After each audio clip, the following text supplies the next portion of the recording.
ॐ अज्ञानतिमिरान्धस्य ज्ञानाञ्जनशलाकया चक्षुरुन्मिलितं येन तस्मै श्रीगुरुवे नमः। वन्देऽहं श्रीगुरो श्रीयुतपदकमलं श्रीगुरून् वैष्णवांश्च श्रीरूपं साग्रजातं सहगण रघुनाथान्वितं तं सजीवं साद्वैतं सावधूतं परिजन सहितं कृष्ण चैतन्य देवं श्री राधा कृष्ण पादान सहगण ललिता श्री विशाखान्वितांश तारणं जनुर्यत्र विधेययाचे सद्भक्त चूड़ामणिउद्धवोऽपि वीक्ष्यैव माधुर्यधुरां तदस्मिन् ममास्तु वृन्दावनेव वास ममास्तु वृन्दावनेव वास ममास्तु वृन्दावनेव वास। श्री कृष्ण चैतन्य प्रभु नित्यानंद श्री अद्वैत गदाधर शिवासादि गौर भक्त वृंद।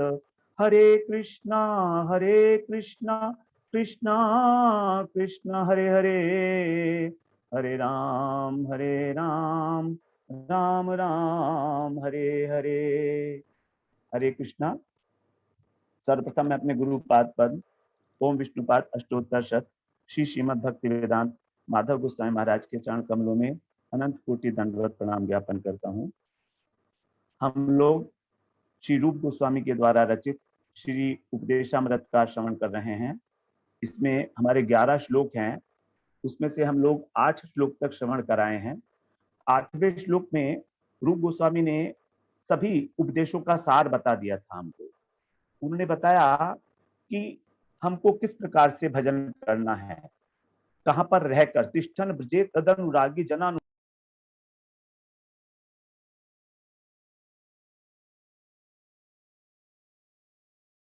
ब्रज में निवास करते हुए तिष्ठन ब्रजे तदनुरागी जनानुगामी।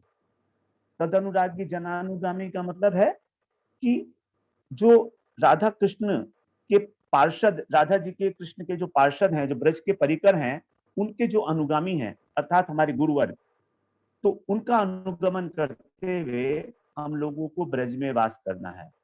और कालम नयेत अखिलम इति उपदेश सारम, हमको अपने समय का इसी प्रकार से सदुपयोग करना है। सारा समय हमको ब्रज में निवास करके और गुरु के अनुगत्य के अंदर भजन करते हुए हमें बिताना है। यही सब उपदेशों का सार बताया था। अब वो भजन हमें कहाँ करना है, तो सर्वश्रेष्ठ भजन स्थल कौन सा है, उसी को 9वें श्लोक में बताया है। अभी हमारे जो 3 श्लोक हैं 9, 10 और 11, ये बड़े इंपॉर्टेंट श्लोक हैं भजन राज्य में आगे बढ़ने के लिए। क्योंकि क्या हमें करना चाहिए, क्या नहीं करना चाहिए, वो सब बातें हो गई हैं, लेकिन जो उस भजन के अंदर विशेषताएं डालनी है, किस प्रकार से हम कृष्ण प्रेम की प्राप्ति करें रागानुगा भक्ति के द्वारा, जिस जो अभीष्ट है, जिसको देने के लिए आए महाप्रभु, तो उसके लिए हमको ये 3 श्लोक जो है हमारे बड़े महत्वपूर्ण है। इसको हम लोग बड़े एकाग्रता से श्रवण करेंगे। कह रहे हैं 9वें श्लोक में, वैकुंठा जनितो वरा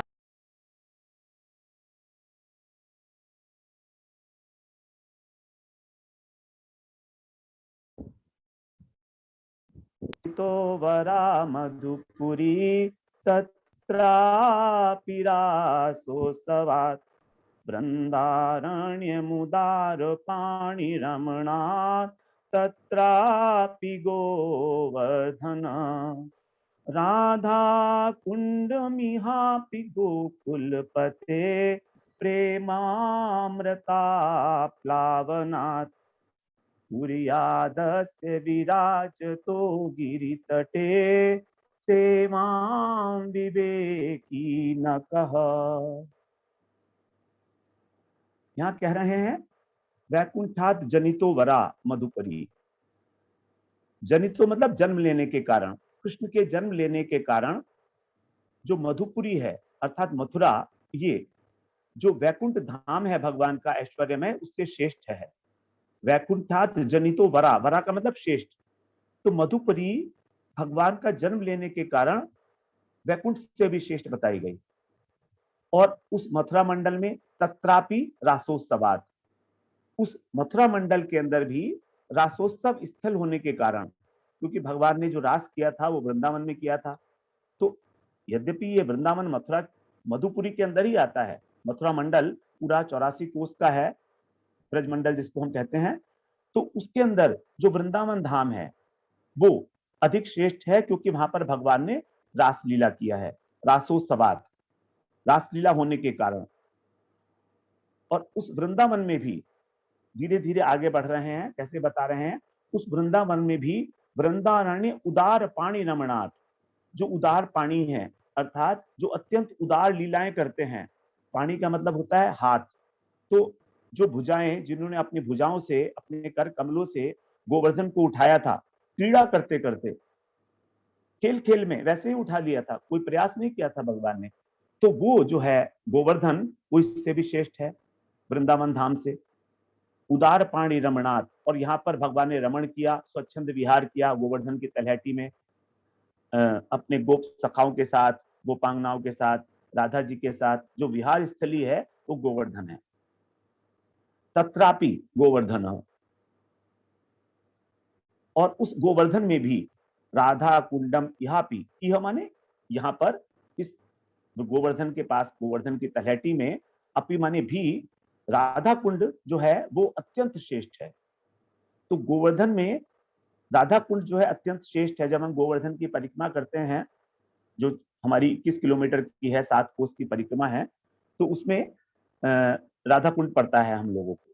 तो गोवर्धन की तलहटी में ही राधा कुंड स्थित है, उसके लिए कह रहे हैं कि राधा कुंड मिहापि गोकुल पते प्रेमामृता प्लावनाथ, क्योंकि राधा कुंड जो है वो प्रेमामृत, प्रेम रूपी अमृत से भरा हुआ है। राधा कुंड का जो स्वरूप बताया गया है वो राधा रानी स्वयं ही राधा कुंड के रूप में है वहां पर।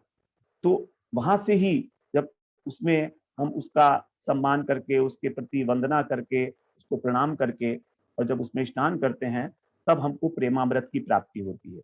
तो इस प्रकार से प्रेमामृत में स्नान करने के कारण राधा कुंड अत्यंत श्रेष्ठ है। प्रेमामृता प्लावनाथ पुरियादस्य विराजतो गिरि तटे से वहां विवेकी न कहा। तो इस प्रकार उस गिरिराज गोवर्धन की तलहटी में जो विराजमान राधा कुंड है, यदि कोई उसका सेवन नहीं करेगा तो हम उसको विवेकी कैसे कहेंगे। कोई भी विवेक संपन्न व्यक्ति जो जानता है तत्व को कि कौन सा सर्वश्रेष्ठ भजन स्थल है, तो वो उस राधा कुंड का सेवन क्यों नहीं करेगा, अर्थात अवश्य ही करेगा। तो हमें राधा कुंड का सेवन करना है, क्योंकि वही जो है इस वृंदावन धाम के अंदर, इस पूरे ब्रह्मांड में कहा जाए, उस ब्रह्मांड से भी ऊपर, क्योंकि वैकुंठ से तो श्रेष्ठ मथुरा ही बता दी गई, तो वैकुंठ से भी जो श्रेष्ठ वस्तु है वो मथुरा है, मथुरा से भी श्रेष्ठ वृंदावन, वृंदावन से भी श्रेष्ठ है गोवर्धन, गोवर्धन में भी जो गोवर्धन की तलहटी में स्थित राधा कुंड है वो अत्यंत श्रेष्ठ है, वही सर्वश्रेष्ठ स्थल है। यही बात इस श्लोक में विशेष रूप से बताई गई है। तो इस श्लोक के अंदर वृंदावन की महिमा का ही वर्णन है प्रधानतः। हम लोग उसी का यहाँ पर चर्चा करेंगे कि किस प्रकार से वृंदावन अत्यंत दुर्लभ है उसको प्राप्त करना। वृंदावन में आके ही वृंदावन में हम रह रहे हैं तो इसका ये मतलब नहीं है कि हमें वृंदावन की प्राप्ति हो गई है। वृंदावन की प्राप्ति होना और वृंदावन में रहना ये अलग अलग बात है भौतिक रूप से। तो हम लोग इसके विषय में अब आगे चर्चा करेंगे। अगला स्लाइड प्रभु जी।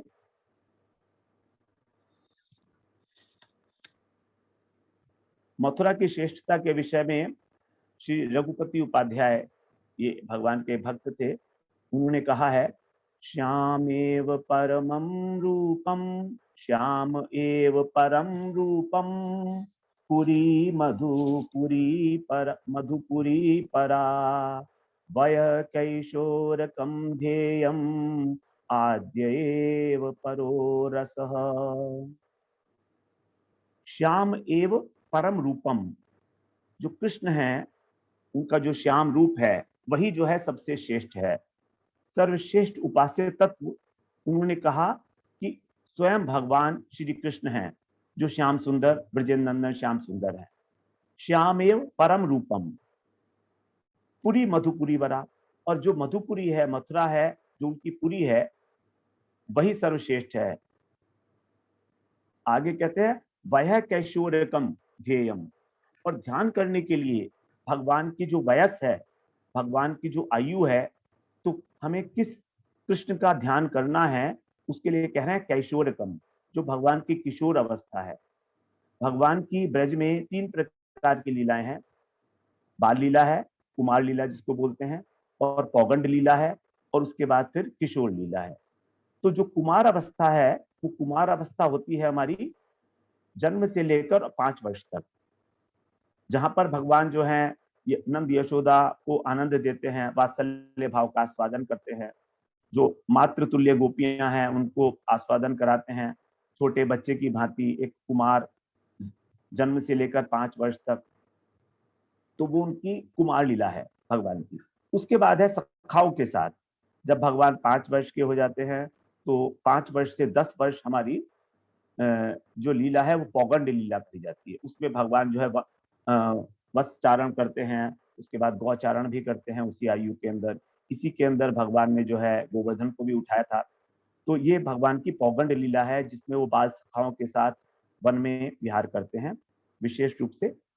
और प्रभु जी प्रश्न जो है बाद में पूछे जाएंगे, गौर साहब प्रश्न जो है हम बाद में पूछेंगे, अभी इस समय नहीं। जो भी है आपके मन में वो ध्यान में रखिएगा आपने।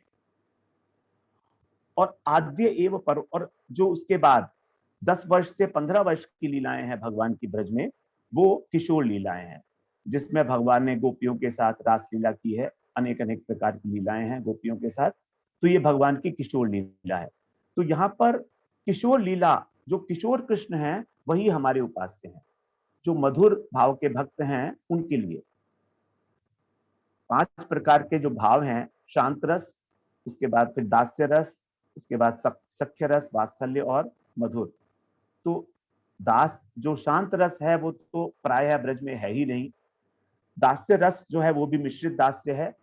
तो दास्य रस के भक्त जो हैं वो उनकी वो जो है नंद बाबा और यशोदा के जो दास हैं, उनका जो है दास भाव है। वो दास रूप से सेवा करते हैं कृष्ण की। और उसके बाद है फिर हमारा सख्य रस। तो सख्य रस जो है वो ब्रज के सखा हैं भगवान के। और वात्सल्य, नंद यशोदा वात्सल्य है, और गोपियां और राधा जी हैं वो मधुर भाव में है। तो हमारा उद्देश्य यहाँ पर है वह कैशोरकम ध्येयम, जो किशोर वय है, जो वंशीधारी ललित त्रिभंग कृष्ण है, वही हमारे ध्यान करने के लिए वस्तु हैं, उसी को हमको ध्यान करना है। आद्य एवं परो रस है। आद्य रस जो है वही परम रस है। तो यहाँ पर आद्य रस का मतलब है श्रृंगार रस, मधुर रस। तो उसी को कहा गया है कि श्रृंगार रस ही सर्वश्रेष्ठ रस है। इस प्रकार से उन्होंने बताया कि मधुपुरी ही सर्वश्रेष्ठ है। आगे कह रहे हैं, सनत कुमार संहिता में आया है मथुरा मंडल के विषय में।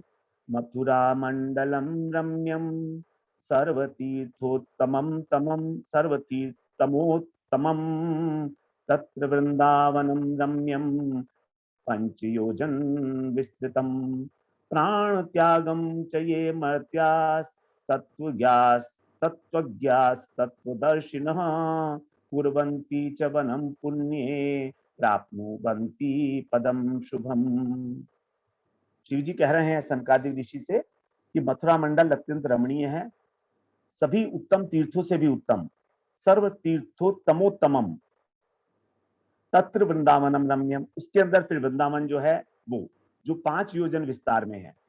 तो जो मथुरा मंडल है वो 84 कोस का है, और जो हमारा वृंदावन है ये 5 योजन का है। 5 योजन का मतलब हुआ, एक योजन में होते हैं हमारे 12 किलोमीटर। तो 12 किलोमीटर मतलब 12 पंजे 60, तो 60 किलोमीटर के विस्तार में जो है वृंदावन। तो ये देखा जाए तो इसी के अंदर हमारे गोवर्धन भी आ जाता है, बरसाना, नंदगांव, ये सब इसी में आ जाते हैं।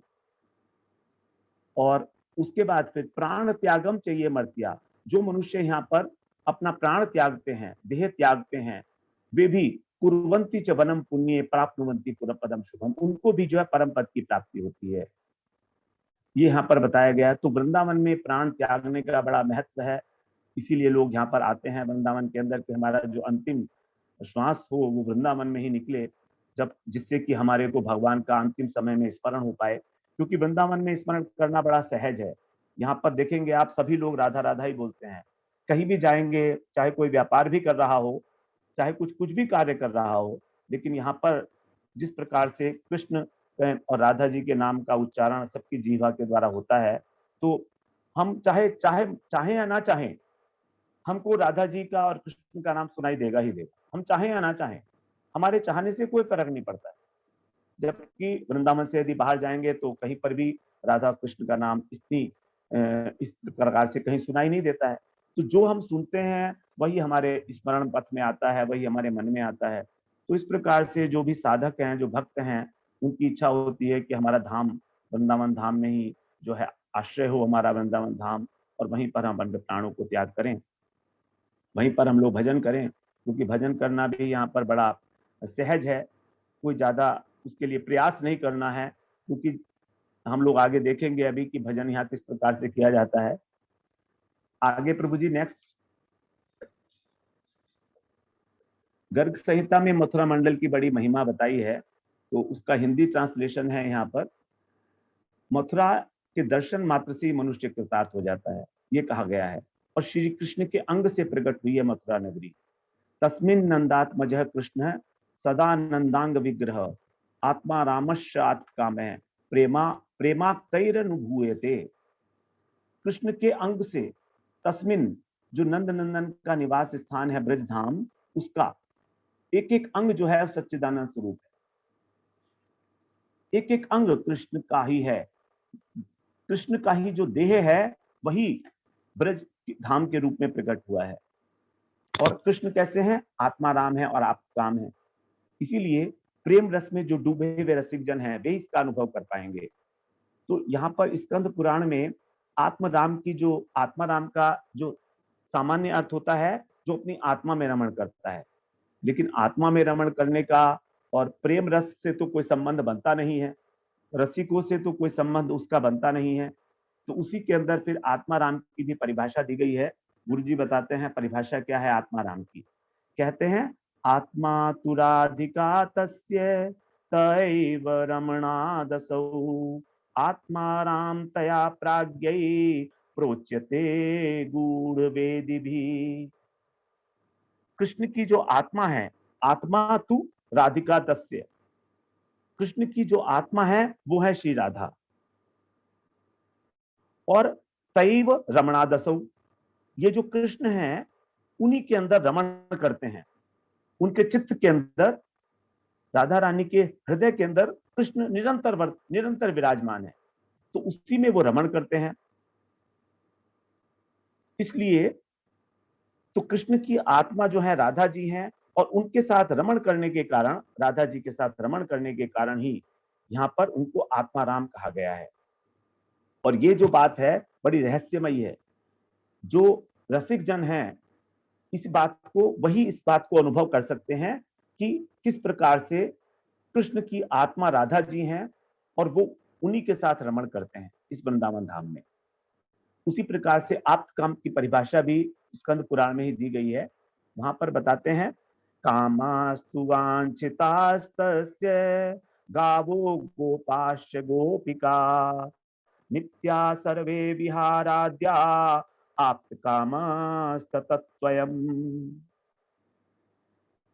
काम का अर्थ होता है कामना, जो हम संसार में कामनाएं करते हैं।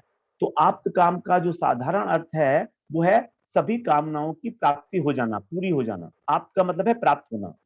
तो जब हमारी सभी कामनाएं पूर्ण हो जाती हैं तो उसको बोलते हैं आप्त काम। तो जो ज्ञानी लोग हैं वो आत्मा में रमण करने के कारण उनको किसी प्रकार की संसार से कोई कामना नहीं होती, इसलिए उनको कहा जाता है वो आप काम भी हैं। लेकिन यहाँ पर आप काम की परिभाषा कह रहे हैं कि जो ब्रज में कृष्ण की कामनाएं हैं, जो ब्रज में कृष्ण की इच्छाएं हैं, वो क्या हैं? कृष्ण की इच्छा है कि गाय के साथ, गोपों के साथ और गोपियों के साथ विहार किया जाए। ये है केवल उनके साथ विहार करना, क्रीड़ा करना, यही है कृष्ण की कामनाएं। तो ये कामनाएं ब्रज धाम के अंदर कृष्ण को नित्य प्राप्त हैं, इसीलिए उनको कहा गया आप्त काम। और कृष्ण कभी भी ब्रज धाम को छोड़कर जाते नहीं है। कृष्ण ने स्वयं कहा है, वृंदावनम परित्यज्य मामेकम न गच्छति पादेकम न गच्छति। वृंदावन को छोड़कर कृष्ण एक कदम भी बाहर नहीं जाते हैं। हम जो प्रकट लीला में देखते हैं भगवान के, कि भगवान मथुरा गए, भगवान द्वारका गए, लेकिन भगवान कह रहे हैं नहीं नहीं मैं नहीं गया। वो तो जो वासुदेव थे वो चले गए, वासुदेव कृष्ण चले गए। जो ब्रजेंद्र श्याम सुंदर थे वो तो वृंदावन में ही है, उनकी तो नित्य स्थिति है। इसीलिए तो इसको कहते हैं वृंदावन धाम है। ये धाम का मतलब है जो भगवान का नित्य निवास स्थान है। तो क्योंकि भगवान यहाँ पर नित्य विराजमान है, सदा, यहाँ पर भी आया ना, सदा नंदांग विग्रह, तो जो नित्य निवास स्थान है भगवान का वो है वृंदावन।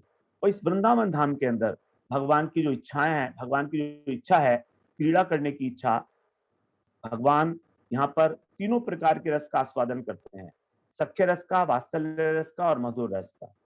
तो इसीलिए उनको कहा जाता है आप काम। और नित्य विराजमान है भगवान यहाँ पर, इसीलिए उनको आप काम कहा गया।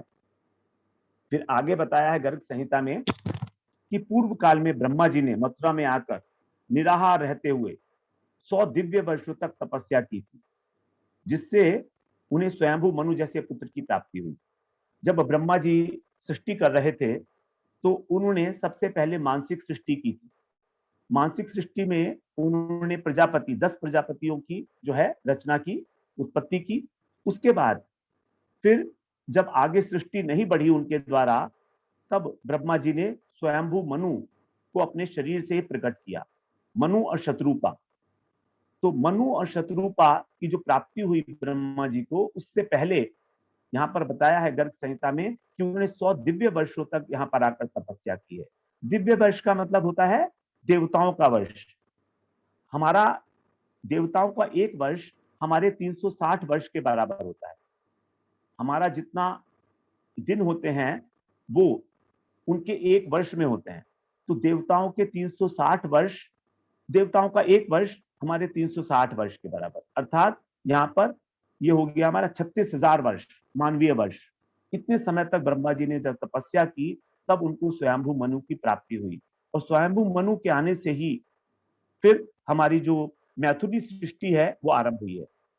हम जो आज कहलाते जाते हैं मनुष्य अथवा मानव, ये मनुष्य और जो मानव नाम है ये हमको मनु महाराज से मिला है, क्योंकि सभी मनु महाराज के ही पुत्र हैं, स्वयंभू मनु के, इसीलिए। और मनु जी स्वयं 14 मनु होते हैं। जैसा हम जानते हैं ब्रह्मा जी के एक दिन के अंदर 14 मनु जो हैं वो होते हैं। तो 14 मनुओं में से भी जो सबसे पहले मनु है उनका नाम है स्वयंभू मनु। तो इसीलिए हम लोग मानव कहलाते हैं, मनु जी। और मनु जी ने ही मनु संहिता की भी रचना की है, जिसमें उन्होंने कि मनुष्य को किस प्रकार का व्यवहार करना चाहिए अपने जीवन में, उसकी विस्तृत व्याख्या की है वहां पर मनु संहिता के अंदर। तो ब्रह्मा जी को मनु महाराज की जो प्राप्ति हुई है वो मथुरा में ही आकर हुई है। अगले स्लाइड प्रभु जी। शिव जी ने भी यहाँ पर 100 दिव्य वर्षों तक तपस्या की है कृष्ण कृपा से। उनको फिर यहाँ पर कृष्ण ने यहाँ का द्वारपाल, जो क्षेत्रपाल है, उसको नियुक्त कर दिया। तो वृंदावन धाम में आने के लिए कहा जाता है कि शिव जी की हमको आज्ञा चाहिए होती है। शिव जी यहाँ के क्षेत्रपाल हैं।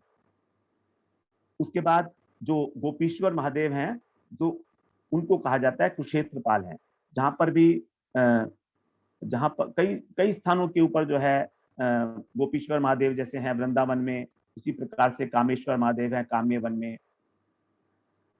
नारद जी ने भी यहाँ पर जो है तपस्या की है, और नारद जी को कृष्ण की कृपा से यहाँ पर मथुरा मंडल का गुप्तचर बनाया गया है। गुप्तचर का मतलब क्या होता है? जो सबकी खबर रखता है और कृष्ण को बताता है। तो यहाँ पर कोई भी व्यक्ति यदि भजन नहीं करता है और गलत काम करता है, पाप करता है, तो सारे के सारे कृष्ण को रिपोर्ट होते हैं। अब देखिए ना, अगर साधारण जगह होगी तो यमराज को रिपोर्ट किया जाएगा, लेकिन यहाँ पर कृष्ण को रिपोर्ट हो रहा है। तो मतलब अगर दंड मिलेगा तो बहुत अधिक मिलेगा। वृंदावन धाम में यदि कोई आकर पाप करता है तो उसका दंड बताया जाता है 10 गुना अधिक होता है, और अगर भजन करता है तो वो भी 10 गुना अधिक होता है। तो इस प्रकार से वृंदावन में रहने के लिए भी एक योग्यता चाहिए हमको, एक हमारा मन स्थिति इस प्रकार की होनी चाहिए, तभी हम वृंदावन में रहने के योग्य बनते हैं।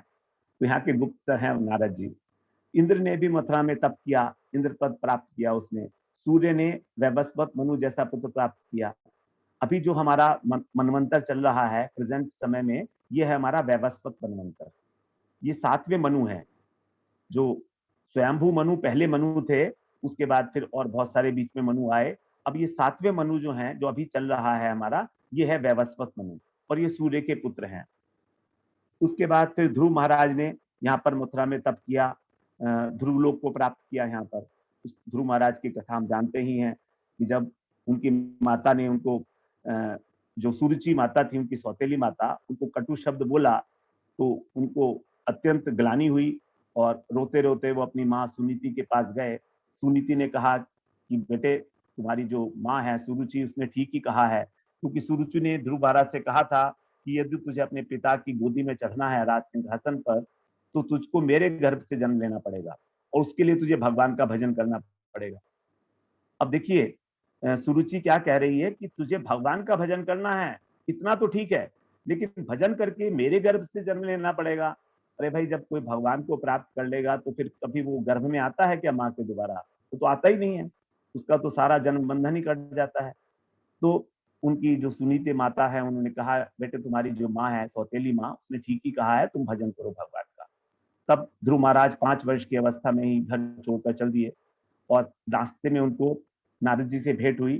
तो नारद जी बता रहे हैं, कह रहे हैं, तत्तात गच्छ भद्रम ते यमुनायास्तटम शुचि पुण्यम मधुवनम यत्र सानिध्यम नित्यदा हरे।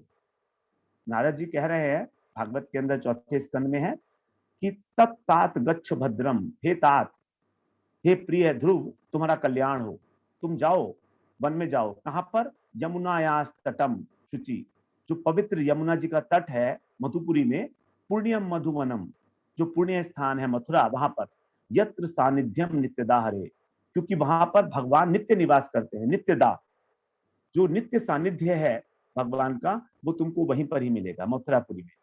तो ध्रुव महाराज ने यहाँ पर आकर, जो ध्रुव टीला है मथुरा के पास ही, मथुरा में ही है, वहां पर आकर बड़ी कठोर तपस्या की है। 5 वर्ष 5 महीने के अंदर में ही उन्होंने भगवत प्राप्ति की है, निराहार रहकर। और 5वें महीने में तो उन्होंने कुछ आहार भी नहीं लिया। पहले वो सूखे पत्ते खाते रहे, फिर जल पीते रहे, वायु का सेवन करते रहे। 5वें महीने में उन्होंने वायु को भी छोड़ दिया, और जब उन्होंने श्वास ली, कुंभक किया, तो श्वास को जो है अपने हृदय के अंदर रोक लिया। तो सारी की सारी प्राण वायु उन्होंने खींच ली, और इस जगत के अंदर जो है वायु का संकट हो गया, लोगों की सांस आनी बंद हो गई। तब सारे देवता लोग जो है भगवान के पास गए, उनसे कहा कि ये क्या हो रहा है भगवान? भगवान ने कहा, मैं जानता हूँ, ये मेरा जो भक्त है, ध्रुव है, उसने जो है सारी प्राण वायु को खींच लिया है। उसने समष्टि के साथ तादात्म्य स्थापित करके और सारे प्राणवायु को खींचकर जो है अपने अंदर ले लिया है। मैं शीघ्र ही उसको इस कार्य से निवृत्त करता हूँ। तो भागवत में लिखा है कि भगवान जो है ध्रुव महाराज का दर्शन करने के लिए, ध्रुव महाराज को दर्शन देने के लिए नहीं, ध्रुव महाराज का दर्शन करने के लिए यहाँ पर आए हैं मथुरा, दर्शन करने के लिए, दिद्रक्षया। तो देखिए भक्त को किस प्रकार, भक्त जो है किस प्रकार भगवान को खींच लेता है। कृष्णाकर्षणी भक्ति कैसी होती है? कृष्ण को भी आकर्षण करने वाली है। कृष्ण स्वयं आकर दर्शन दे रहे हैं, भगवान स्वयं आ रहे हैं वहां पर ध्रुव महाराज को। तो इस प्रकार से ध्रुव जी ने प्राप्त किया मथुरा में। अगला स्लाइड प्रभु जी। फिर राजा रघु, जिनका रघुवंश कहा जाता है, राम जिस वंश में आए थे, दशरथ जी जिस वंश में आए थे, रघुकुल रीत सदा चली आई। तो राजा रघु यहीं पर ही उन्होंने तपस्या की और योग सिद्धि को प्राप्त किया। और जो हमारे सप्तऋषि हैं, उन्होंने भी मथुरा में आकर तपस्या की। भीष्म पितामह के जो पिता है वो शांतनु महाराज, हस्तिनापुर के राजा, उन्होंने भी यहीं पर तपस्या करके भीष्म को प्राप्त किया। भीष्म गंगा पुत्र हैं, तो शांतनु महाराज ने यहीं पर ही जो है तपस्या करके उन्हें प्राप्त किया था। और कृष्ण जो है वो स्वयं मथुरा के स्वामी हैं, और जो दुर्गा जी हैं वे मथुरापुरी की रक्षा करती हैं। तो इस प्रकार से मथुरा की बड़ी महिमा है, मथुरा मंडल की। सभी लोगों ने, ये तप स्थली है मथुरा, सभी लोगों ने तप करके ही यहाँ पर जो है प्राप्ति की है भगवान की अथवा किसी सिद्धि की। अगला स्लाइड प्रभु जी। अब वृंदावन का स्वरूप देख लेते हैं क्या है। हम लोगों ने श्रवण किया मथुरा के अंदर वृंदावन जो है बड़ा श्रेष्ठ है, क्योंकि भगवान ने यहाँ पर जो है रास किया है, रासलीला की है। तो वृंदावन का स्वरूप क्या है, इसको बृहद गौतमी में तंत्र में बताया गया है। बताते हैं, इदम वृंदावनम रम्यम मम धामैव केवलम अत्र मे पशवः पक्षे मृगा कीटा नरामरः ये वसन्ति ममाधिष्टे मृतायान्ति ममालयम् पंचयोजनमेवास्ति वनम में देह रूपकम। भगवान स्वयं कह रहे हैं ये इदम वृंदावनम रम्यम, कि देखो ये है वृंदावन अत्यंत रमणीय। मम धामैव केवलम, केवल यही एकमात्र मेरा धाम है, वृंदावन धाम। अत्र में पशुवः, मेरे इस धाम में पशु पक्षी मृग कीट और नर मनुष्य और अमर अर्थात देवता, देवताओं को अमर भी कहा जाता है। तो कोई भी किसी भी योनि में हो जो यहाँ पर वास करता है, ये वसंती ममाधिष्टे। ममाधिष्टे का मतलब है कि मेरे आश्रय में, भगवान के आश्रय में जो यहाँ पर निवास करता है। मृतायांति ममालयम, मृत मरने के बाद, यांति माने प्राप्त करता है, जाता है, ममालयम मेरे घर को प्राप्त करता है, मेरा जो घर है अर्थात वैकुंठ धाम को प्राप्त करता है। और ये वृंदावन कितना विस्तार है इसका, 5 योजन में वास्ती, 5 योजन अर्थात 60 किलोमीटर। जैसे हमने पहले किया, वनम में देह रूपकम, ये जो वृंदावन का 60 किलोमीटर का वन है, ये मेरा शरीर है, देह रूपकम, मेरी देही ही है जो वृंदावन के रूप में प्रकट हुई है। वृंदावन के विषय में बड़ी विशेषताएं हैं, अनंत विशेषताएं हैं वृंदावन की। वृंदावन की तो चर्चा घंटों भी करते रहेंगे तो कम होगा, लेकिन हम बड़े संक्षेप में ही करेंगे कि किस प्रकार से वृंदावन की श्रेष्ठता है। हर जगह ही वृंदावन की महिमा का गान किया गया है, क्योंकि भगवान स्वयं ही वृंदावन की महिमा का गान कर रहे हैं। आगे बताते हैं बृहद ब्रह्म संहिता के अंदर इसका स्वरूप क्या है। अशोकम दुख रहितम जरा मरण वर्जितम अक्रोधनम अमात्सर्यम अभिन्नम निरहंकृतम गुणातीतम महद्धाम प्रेम भक्ति स्वरूपकम वृंदया चावनम यस्मात् तस्मात् वृंदावनम स्मृतम गुह्यात् गुह्यतमं गूढ़म गोलोके तत्प्रतिष्ठितम बाह्याभ्यंतर भेदेन भूमौ अपि पितामह। पितामह ब्रह्मा जी, ब्रह्मा जी से ये बात कही जा रही है कि ये कैसा है वृंदावन। अशोकम, यहाँ शोक नहीं है। जैसे भगवान का जो वैकुंठ धाम है वो अशोक है, अभय है और अमृत स्वरूप है। उसके 3 विशेषण वैकुंठ धाम के बताए जाते हैं। तो उसी प्रकार वृंदावन में किसी प्रकार का कोई शोक नहीं है। और देखा भी जाता है भक्त लोग यहाँ पर कोई दुखी तो होते नहीं है। छोटा मोटा कुछ होता भी है तो बड़ा इजीली लेते हैं उसको, ठीक है भगवान की ऐसी मर्जी होगी, क्योंकि तो भगवान का धाम है। यहाँ तो जो कुछ भी होता है भगवान की इच्छा से होता है, फिर शोक काहे का करना। दुख रहितम, दुख होता भी है प्रारब्धवश तो उसको स्वीकार कर लेते हैं, तो लगता ही नहीं है कि दुख है। जरा मरण वर्जितम, किसी प्रकार का कोई रोग नहीं है और मृत्यु भी नहीं है। शरीर की मृत्यु तो होगी ही होगी, लेकिन मृत्यु नहीं है यहाँ पर, उसका भाव नहीं है। अक्रोधनम, क्रोध भी नहीं है यहाँ। अमार्स्यम, किसी से मत्सरता नहीं है। अभिन्नम, भगवान से अभिन्न है।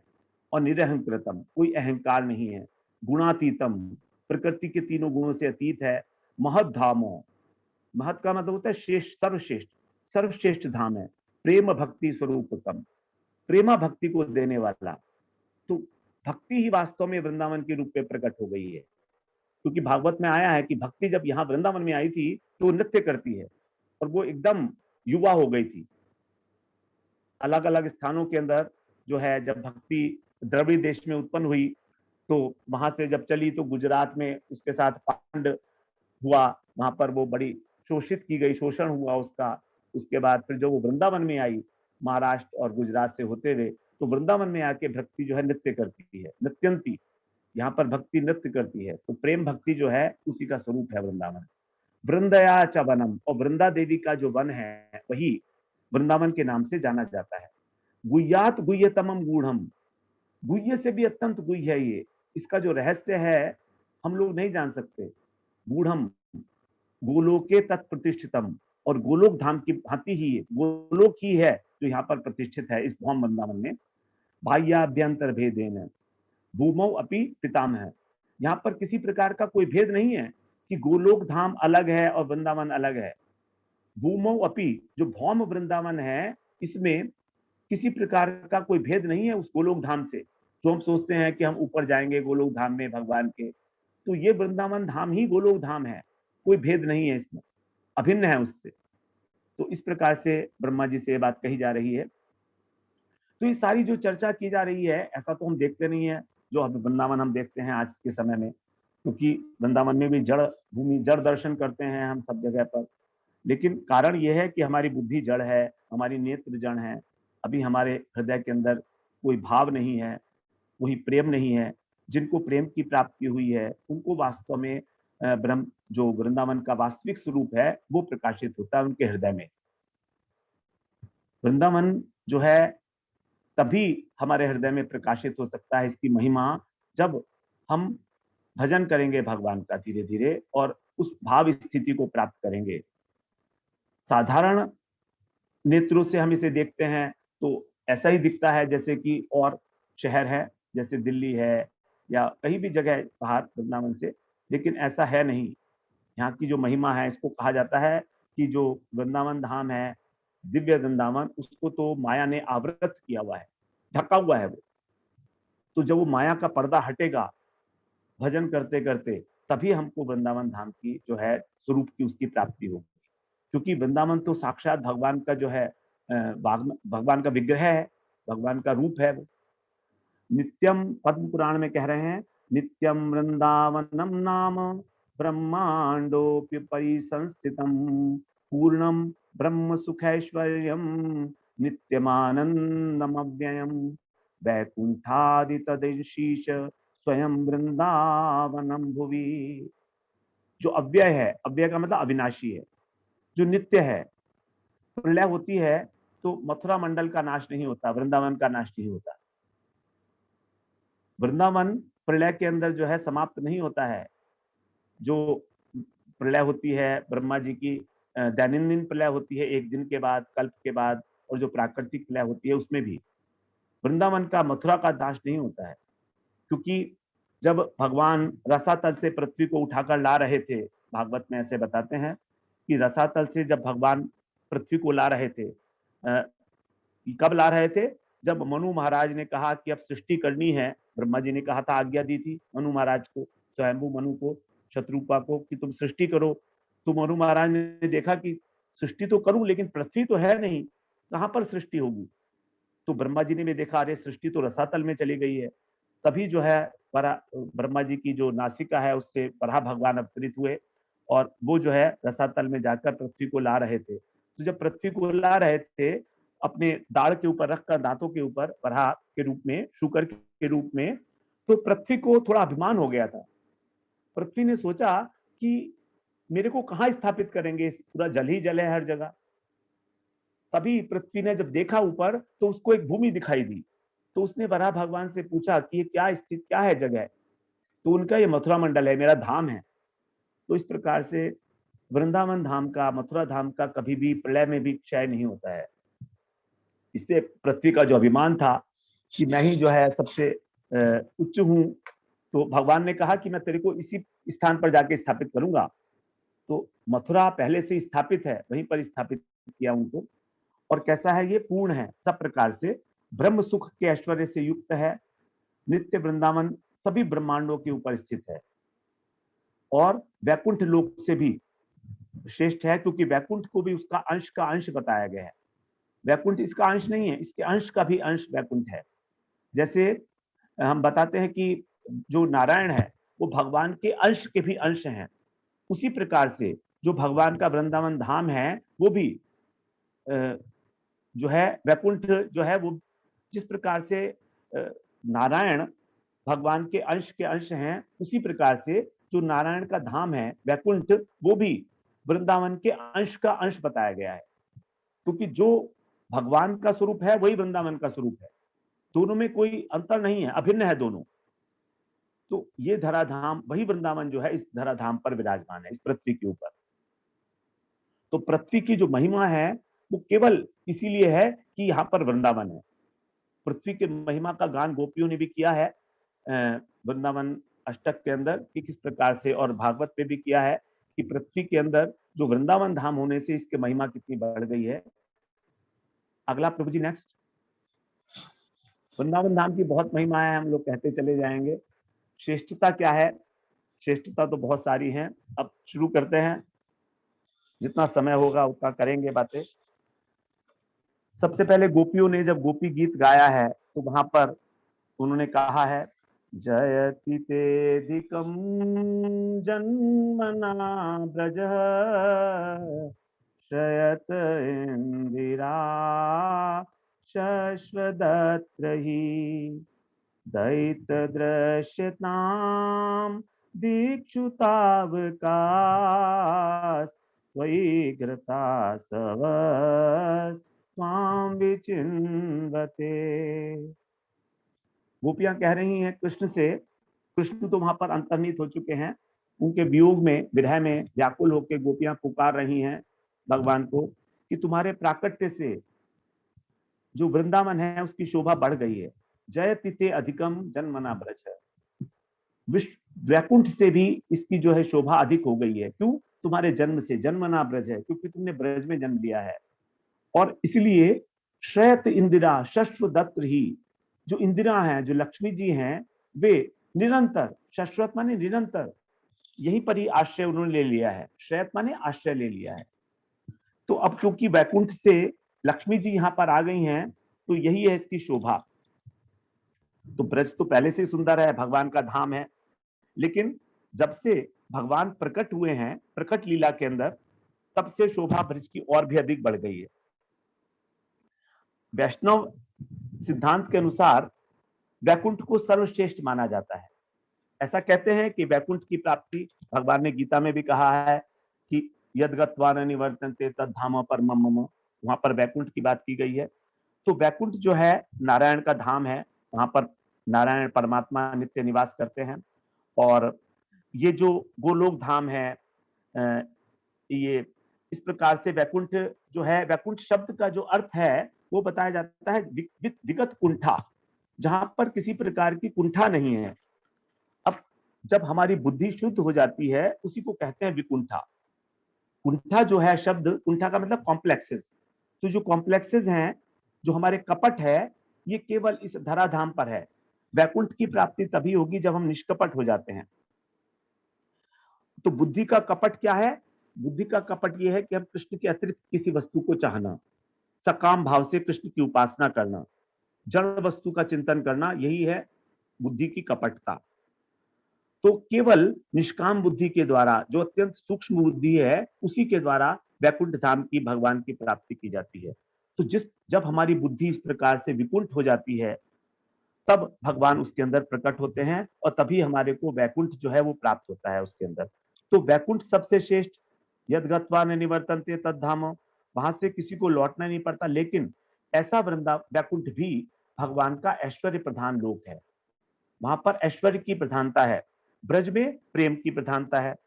अब वैकुंठ में नारायण विराजमान है, नारायण जो है अनंत कोटि ब्रह्मांड नायक हैं वो भी, और ब्रज के अंदर जो कृष्ण है वो बालक के रूप में है। अब नारायण जो है वैकुंठ के अंदर, उनसे हम किसी प्रकार का कोई इंटरेक्शन नहीं कर सकते। यदि हम नारायण के साथ कुछ क्रीड़ा करना चाहेंगे तो नहीं करेंगे नारायण, क्योंकि नारायण जो है वो आप्त राम है, आत्मा राम है। नारायण का कोई जन्म नहीं है वहां पर किसी प्रकार का। यहाँ पर ब्रज के अंदर कृष्ण जो है वो एक एक गोपी के साथ क्रीड़ा करते हैं, अपने सखाओं के साथ वन में विहार करते हैं, गाय को चराते हैं। तो नारायण के तो, अगर नारायण के जो भक्त हैं वो उनका दूर से दर्शन करते हैं, उनके चरणों की सेवा भी नहीं कर सकते। नारायण के भक्त केवल दर्शन करते हैं उनके, क्योंकि ऐश्वर्य बुद्धि है। लेकिन यहाँ पर ब्रज में क्या है, यहाँ पर तो ब्रज में कृष्ण जो है अपने बाबा की, नंद बाबा की जो चरण पादुका है अपने सर पर लेकर चलते हैं, तो इतना प्रेम है यहाँ पर। तो जो ब्रज है ये मधुर माधुर्यता की भूमि है, और ये जो आनंद है माधुर्य का, ये वैकुंठ में नहीं है किसी भी प्रकार। वहां पर जो है सबको, जो भक्त हैं नारायण के, उनको बड़ा संकोच होता है, लेकिन और संकोच में प्रेम तो है पराकाष्ठा को प्राप्त नहीं हो सकता। नारायण के साथ कोई जो है बिना संकोच के और अपनेपन के साथ, एक लोकवत व्यवहार के साथ कोई उनके साथ व्यवहार नहीं कर सकता है। लेकिन इसीलिए वहां पर वैकुंठ धाम में कोई लीला की भी प्रधानता नहीं है। नारायण किसी के साथ कभी कोई लीला नहीं करते, जबकि यहाँ कृष्ण जो है सबके साथ लीलाएं करते रहते हैं। अनेक अनेक प्रकार की लीलाएं जो हैं 10th स्कंद में हम लोग श्रवण करेंगे कृष्ण की। फिर लक्ष्मी यहाँ पर क्यों आ गई? क्योंकि लक्ष्मी जो है वो तो सभी सौंदर्य की, ऐश्वर्य की अधिष्ठात्री देवी हैं। अनेक दासियां उनकी सेवा में संलग्न रहती हैं हमेशा। लेकिन वो लक्ष्मी जी भी ब्रज को छोड़कर, वो वैकुंठ को छोड़कर ब्रज में आ गई कृष्ण की दासी बनने के लिए। क्यों आई? क्योंकि वैकुंठ में भगवान नारायण ने उनको अपने वक्षस्थल पर विराजमान किया। क्योंकि जो वस्तु हमें प्रिय लगती है उसको हम अपने हृदय में धारण करते हैं, तो नारायण ने लक्ष्मी जी को अपने हृदय में स्थान दिया। लेकिन क्योंकि भक्तों का मनोरथ भी पूर्ण करती हैं लक्ष्मी जी, भक्तों को धन इत्यादि, ऐश्वर्य इत्यादि सब लक्ष्मी जी देती हैं। जो नारायण का भजन करते हैं उनके पास जो पैसा वैसा आता है, वैभव आता है, वो सब लक्ष्मी जी की कृपा है। और जो भी भगवान का भजन करता है लक्ष्मी जी की कृपा होती ही है। क्योंकि जितना भी ऐश्वर्य है इस जगत के अंदर, जितना भी सुंदरता है, जितना भी सद्गुण है, जितनी भी शक्ति है, उस सबकी अधिष्ठात्री देवी तो लक्ष्मी जी हैं, महालक्ष्मी। तो इस प्रकार से लक्ष्मी भगवान से कहती हैं कि आप मुझे वक्षस्थल पे रखते हो, लेकिन अब मुझे वक्षस्थल पे रहना तो अच्छा नहीं लगता, मैं आपके चरणों की सेवा करना चाहती हूँ। वो कहती हैं कि मैं आपके चरण कमल में रहना चाहती हूँ। तो भगवान कहते हैं, देखो ऐसा आता है ग्रंथ में कि देखो मेरे चरणों में बड़ी भीड़ लगी हुई है, तुलसी महारानी भी वहां रहती है और मेरे सारे भक्त वैष्णव वो भी सब रहते हैं वहीं पर ही, तो तुमको वहां पर उनके साथ रहने में अच्छा नहीं लगेगा, इसलिए तुम यहीं पर ठीक हो। तो लक्ष्मी जी कहती हैं कि कोई बात नहीं है, चाहे भले भीड़ हो, लेकिन मुझे तो आपकी रज चाहिए, आपके चरणों की रज चाहिए। अब चरणों की रज वैकुंठ में तो मिलेगी नहीं, चरणों की रज तो ब्रज में ही मिलेगी, क्योंकि ब्रज में ही रज होती है। रज की बड़ी महिमा है ब्रज रज की, क्योंकि यहाँ पर कृष्ण जो है कभी पादुका को ग्रहण नहीं किए, इसलिए ब्रज रज की बड़ी महिमा बताई गई है। तो उस ब्रज रज को प्राप्त करने के लिए लक्ष्मी जी यहाँ पर ब्रज में आई हैं। ब्रज रज की प्राप्ति के लिए लक्ष्मी जी यहाँ पर आई हैं। ये लक्ष्मी जी के आने का मुख्य कारण है, इसीलिए कह रहे हैं श्वेत इंदिरा शस्त्र दत्त। लक्ष्मी जी का भी ये मन किया कि मैं ब्रज में आकर जो है तपस्या करूं, और तपस्या कर भी रही हैं लक्ष्मी जी यहाँ पर। बेलवन के अंदर लक्ष्मी जी तपस्या करती हैं, लेकिन उनको अभी तक कृष्ण की प्राप्ति नहीं हुई है। तो इस प्रकार से जो ब्रज की महिमा है, वृंदावन की महिमा है, जहाँ पर स्वयं लक्ष्मी आई हैं। जब कृष्ण का अवतार हुआ था तो यहाँ पर प्रत्येक पदार्थ के अंदर लक्ष्मी जी ने प्रवेश किया है। ब्रज के अंदर नंद बाबा ने इतना दान दिया है, इतना दान दिया है कि कोई सीमा ही नहीं थी। कहाँ से आया इतना सब ऐश्वर्य, पता ही नहीं था कहाँ से आ रहा है, क्योंकि साक्षात लक्ष्मी जी यहाँ पर आ गई हैं, तो इसलिए कोई चिंता नहीं। ब्रह्म संहिता के अंदर जो है इसकी महिमा बताई है। श्रेय कांता कांत परम पुरुष कल्प तरवो द्रुमा भूमि चिंतामणि गणमयी तोयम अमृतम कथा गानम नाट्यम गमनपि वंशी प्रिय सखी चिदानंदम ज्योति परमपि तदा स्वादमपि च विन्दन्तस्ते सन्तः क्षिति विरल चारा कतिपय। ये बीच के जो 3 पंक्तियां हैं वो हमने हटा दी हैं, यहाँ पर कंटिन्यूएशन में है श्लोक वैसे। यहाँ पर क्या है, वही बात कह रहे हैं कि जो परम लक्ष्मी स्वरूपा हैं वो ब्रज कांताएं, जो गोपियां हैं वही लक्ष्मी हैं, वही कांताएं हैं जो लक्ष्मी स्वरूपा हैं। और जो स्वयं कृष्ण है भगवान, वही यहाँ पर कांत है एकमात्र। और वृक्ष समूह यहाँ पर जितने भी वृक्ष हैं वो सब कल्प वृक्ष हैं। ये भी एक स्वरूप है वृंदावन का, कल्प तरु है यहाँ पर। और द्रुमा भूमि कैसी है यहाँ पर? द्रुम चिंतामणि, अर्थात सब कुछ देने वाली है। द्रुम का मतलब होता है वृक्ष, और भूमि चिंतामणि। तो वृक्ष भी सब कुछ देने वाले हैं और भूमि भी चिंतामणि है। चिंतामणि का मतलब होता है जो भी आप चिंता करोगे वो आपको प्राप्त हो जाएगा। और जल कैसा है? अमृत के समान। कथा जो है वो संगीत है, और यहाँ पर जो चलना फिरना है वही नृत्य है। और वंशी जो है वो प्रिय सखी है, युगल सरकार की सखी है, सखी की भांति दूती का कार्य करती है। भगवान जब वेणु नाद करते हैं तो गोपियां खिंची चली आती हैं। इसके बाद और अधिक क्या, वहां की प्रत्येक वस्तु ही चिदानंद स्वरूप है। चिदानंदम ज्योति ही परमपि तदा स्वादमि पेचे। और सभी वस्तुएं जो हैं प्रकाशक है सूर्य की भांति। ज्योति स्वप्रकाशक है, इसीलिए हमें उसका आस्वादन करना है। और जो ये गोकुल वृंदावन है, इसका दर्शन करके ही जो महापुरुष हैं वो दिव्य वृंदावन देखते हैं, उसको गोलोक बताते हैं। तो ये हमारे मन में जो भ्रम बैठा हुआ है कि ये वृंदावन जो है अलग है और गोलोक धाम अलग है, ऐसा नहीं। गोलोक धाम से अभिन्न है। हमारे अनुभव में ये बात नहीं आई है, वो बात ठीक है, अनुभव में नहीं आएगी, क्योंकि अभी हमारा भजन नहीं है, अभी हमारा हृदय मलिन है, अभी हमारे हृदय के अंदर अनेक प्रकार की कामनाएं वासनाएं भरी हैं। तो जब तक हम भगवान का इस प्रकार से भजन नहीं करेंगे, तब तक हमें वृंदावन के दिव्य दर्शन कैसे होंगे। और जो महापुरुष हैं, जो शुद्ध हृदयी हैं, उनको वृंदावन के दर्शन होते भी हैं, होते हैं। आगे प्रभु जी नेक्स्ट। अब यहाँ पर वही बात कह रहे हैं, त्रिलोक्ये पृथ्वी धन्या यत्र वृंदावनम पुरी तत्रापि गोपिका पार्थ यत्र राधा मिधा मम। भगवान कह रहे हैं यहाँ पर कि त्रिलोकी में पृथ्वी धन्य है, क्योंकि यहाँ पर वृंदावन है। पृथ्वी धन्य है क्योंकि वृंदावन है, यत्र वृंदावनम पुरी। और उस वृंदावन में तत्रापि गोपिका पार्थ। हे पार्थ, हे अर्जुन, आदि पुराण में कृष्ण अर्जुन से कह रहे हैं कि गोपिका जो है उससे भी अधिक धन्य है, और राधा जी उनके लिए तो फिर बात क्या। तो इस प्रकार से, और ब्रह्मा जी ने जो स्तुति की है भगवान की ब्रह्म विमोहन लीला में, तो उन्होंने भी यहाँ पर जो है जन्म लेने के लिए प्रार्थना की है भगवान से। कह रहे हैं, तद भूरि भाग्यमिह जन्म किमप्यटव्याम यद गोकुलेपि कतमांघ्रिरजोभिषेकम् यज्जीवितं तु निखिलं भगवान् मुकुन्द त्वद्यापि यत्पदरजः श्रुतिमृग्यमेव। तद भूरि भाग्यम, यह ब्रह्मा जी कह रहे हैं कि ब्रज के किसी एक वन में, अटव्या, अटवी का अर्थ होता है वन, कि किसी एक विशेष वन में, विशेषकर गोकुल में, मेरे को किसी भी योनि में जन्म मिल जाए, किसी भी योनि में। तद भूरि भाग्यम, ये मेरा बहुत बड़ा सौभाग्य होगा। भूरि माने बहुत अधिक भाग्य होगा, यह माने यहाँ पर इस गोकुल में। कहा क्यों हो जाए ऐसा?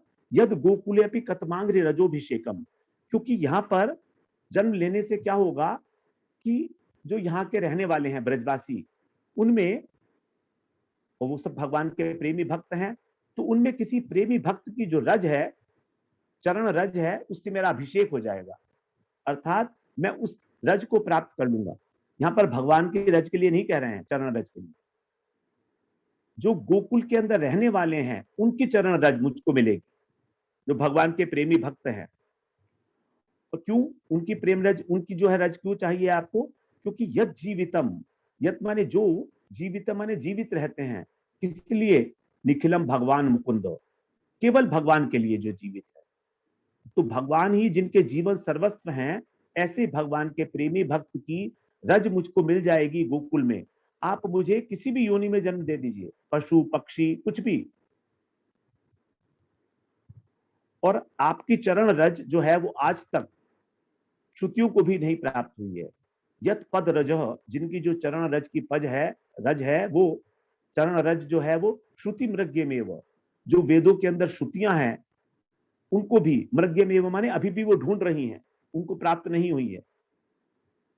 तो इस प्रकार से ब्रह्मा जी जो है यहाँ पर उस रज को प्राप्त करने के लिए प्रार्थना कर रहे हैं, वृंदावन ब्रजवासियों की रज के लिए। भागवत में तो कई स्थानों पर आया है कि ब्रह्मा जी ने और उद्धव जी ने इस प्रकार की प्रार्थना की है कि हमको भगवान के रज के लिए नहीं बल्कि ब्रजवासियों के रज के लिए। और ब्रह्मा जी ने तो यहां तक भी कहा है भागवत के अंदर कि मेरे को आप कोई पत्थर ही बना दीजिए, योनि मत दीजिए, आप मुझे पत्थर बना दीजिए, स्थावर योनि। अब वो पत्थर भी ब्रज में नहीं, वृंदावन की सीमा के ऊपर।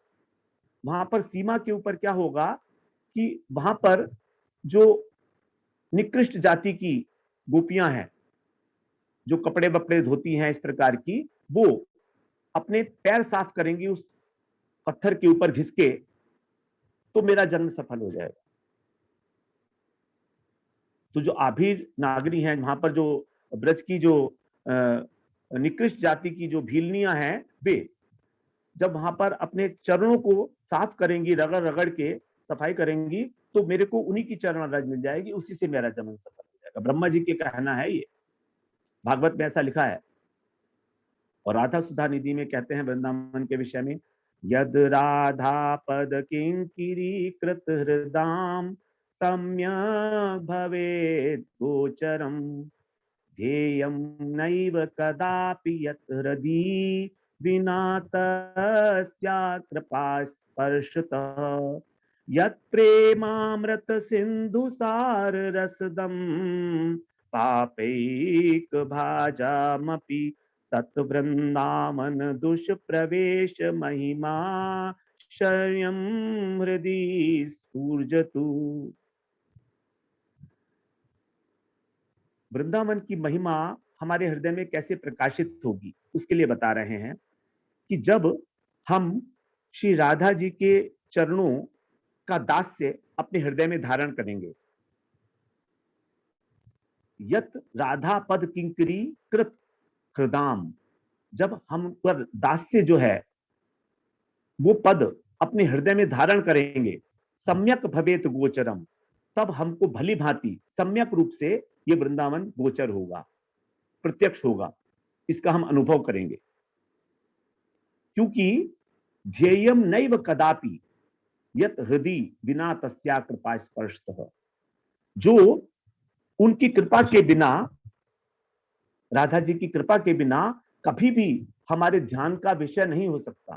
ध्येयम नैव कदापि, वृंदावन वृंदावन हमारे ध्यान का विषय नहीं हो सकता हमारे हृदय में बिना उनकी कृपा के। तस्या कृपा स्पर्शतः, तो राधा जी की कृपा के बिना वृंदावन हमारे हृदय का ध्यान का विषय नहीं हो सकता है। और जो उनकी कृपा है वो कैसी है, यत प्रेमामृत सिंधु सार रसदम पापैक भाजामपि, बहुत सुंदर बात कह रहे हैं। जो राधा रानी की कृपा है कि वो पापैक भाजामपि, जो पापी हैं, जो पापी लोग हैं, घोर पापी हैं, पापैक अत्यंत घोर पापी हैं, सुदुराचारी हैं, वे भी जब इस प्रकार से राधा रानी की कृपा को प्राप्त करते हैं तो उनके हृदय के अंदर भी प्रेमामृत सिंधु सार, जो राधा कृष्ण का प्रेमामृत है, उसका जो सिंधु है, उसका सार, उसको उस रस को देने वाले, तो उस रस का दान करने वाली है पापियों को भी। इतनी सहज कृपालु हैं, इतनी करुणामयी है राधा रानी कि यदि कोई पापी व्यक्ति भी उनका आश्रय लेता है सर्वतो भावेन, तब उसके हृदय के अंदर भी उस युगल सरकार के प्रति जो प्रेम है, जो रस है, उस रस को देने वाली प्रेमामृत सिंधु सार रसदम पापैक भाजामपि तद वृंदावन दुष्प्रवेश महिमा आश्चर्यम हृदय स्फूर्जतु। तो ऐसी वृंदावन की जो दुर्गम महिमा है, दुर्गम महिमा है, उसका जो आश्चर्य है वो मेरे हृदय के अंदर स्फुरित हो। ये एक प्रार्थना है कि ऐसा वृंदावन मेरे हृदय में उसकी जो आश्चर्यजनक महिमा है वो प्रकाशित हो। आगे प्रभु जी, आगे भी वृंदावन की श्रेष्ठता के विषय में कह रहे हैं यहाँ पर, किं वा नस्तै सुशास्त्रै किमथ तदुतैर्वर्तमिभिः सद्गृहीतैः। यत्रास्ति प्रेम मूर्ते नहीं महिम सुधानापि भावस्तदीय किमा वैकुंठ लक्ष्म्याः परमया यत्र मे नास्ति राधा किंतु आशास्यस्तु वृंदावन भुवि मधुरा कोटि जन्मांतरेपि।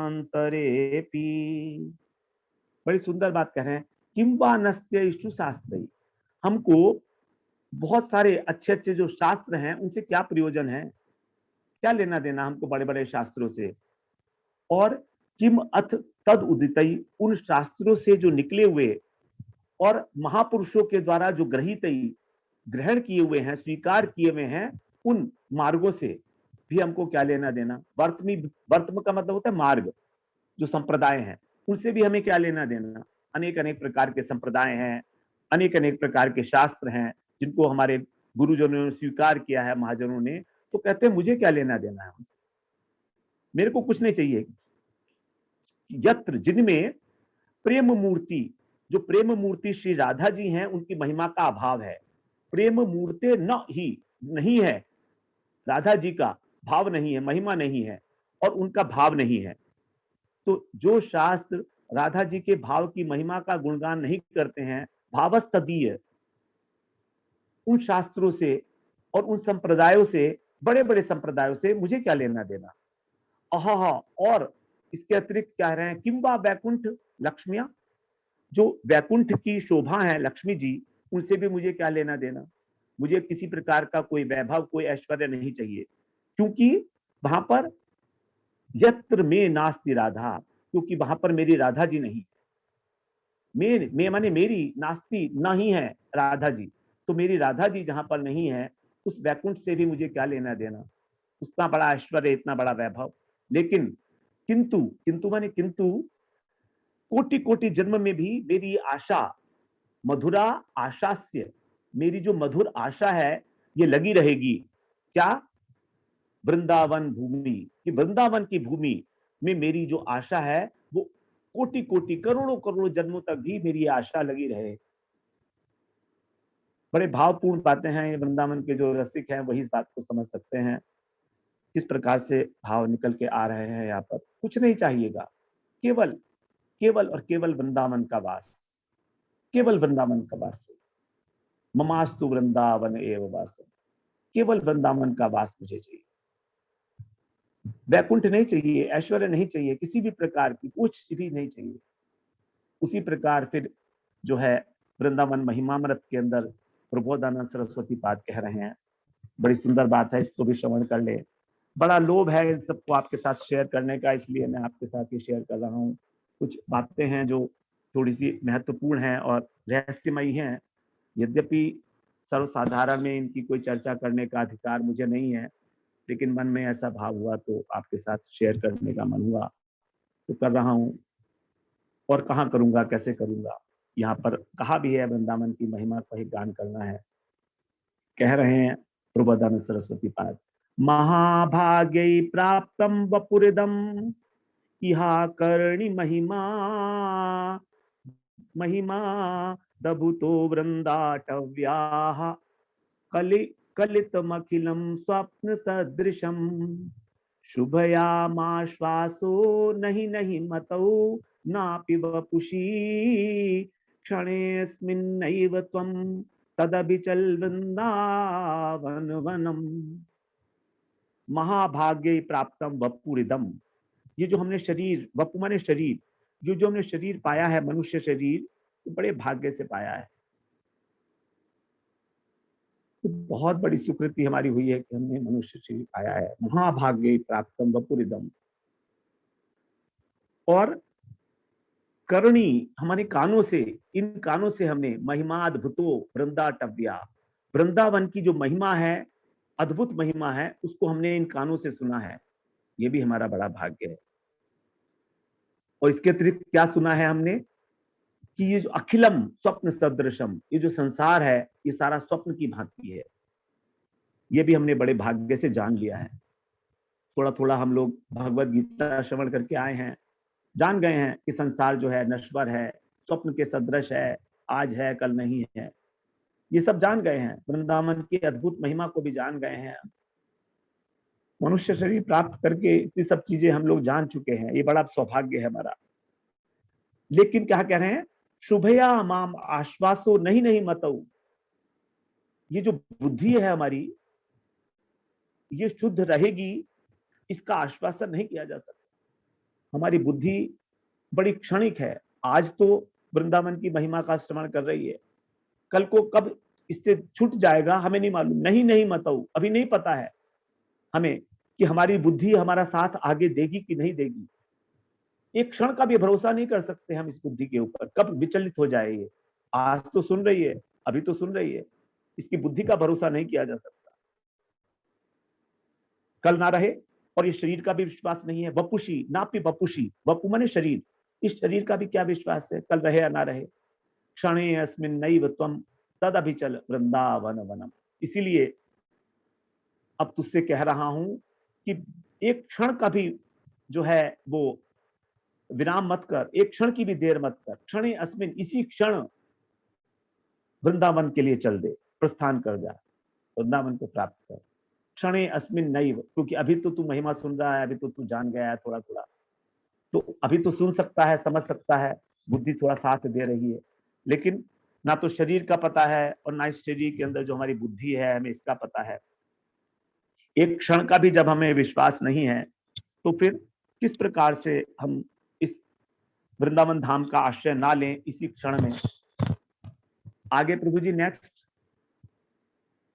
अब वृंदावन की महिमा तो हम लोग श्रवण कराए हैं, इसके विषय में कुछ थोड़े से दोहे हैं, उसका मैं एक बार गान कर लेता हूँ गोवर्धन में प्रवेश करने से पहले।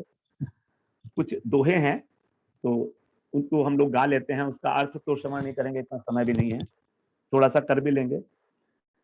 कहते हैं, वृंदावन के वृक्ष को मरम न जाने कोय, डार डार अरुपात से राधे राधे होय।